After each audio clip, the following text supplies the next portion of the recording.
बेटा तुम सच में मेरा सिर ऊंचा कर दिए।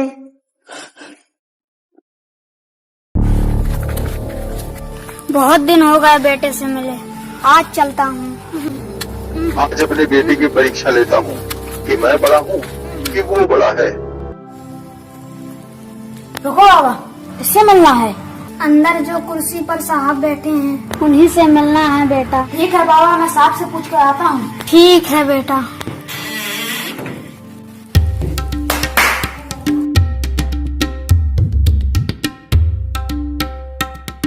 साहब आपसे मिलने कोई आया है। ठीक है, अंदर बुलाओ। Yes sir. अंदर चलो बाबा।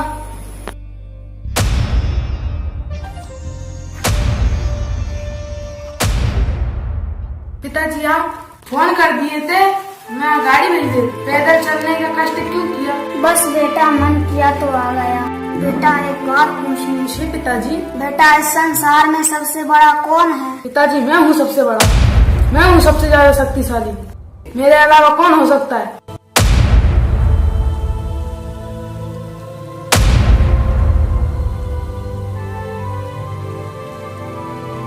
ऐसा कैसे हो सकता है? इसने अपने बाप की तनिक भी इज्जत नहीं समझी। नहीं, मैं गलत हो सकता हूँ। एक बार मैं दोबारा इससे पूछ के देखता हूँ क्या जवाब देता है। बेटा एक बार और पूछ रहा हूँ, सबसे बड़ा कौन है? निस्संदेह पिताजी आप।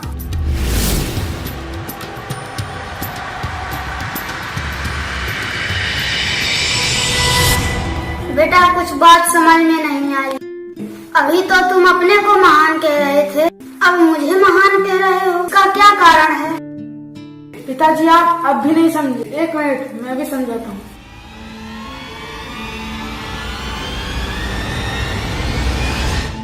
ये क्या बेटा, तुम अपनी कुर्सी पर मुझे बिठा रहे हो? हाँ पिताजी, उस समय मैं इसलिए महान था, उस समय आपका हाथ मेरे कंधे पर था। और आपको पता ही है, पिता का हाथ पुत्र के कंधे या सर पर हो तब निश्चय ही वह पुत्र महान होता है, क्योंकि उस समय पिता का हाथ पुत्र के साथ होता है।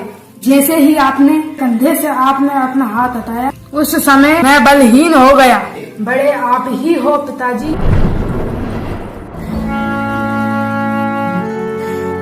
बेटा तुम सच में मेरा सिर ऊंचा कर दिए। पिताजी मैं आपके बिना कुछ नहीं, आप ही मेरे जीवन के सब कुछ हो।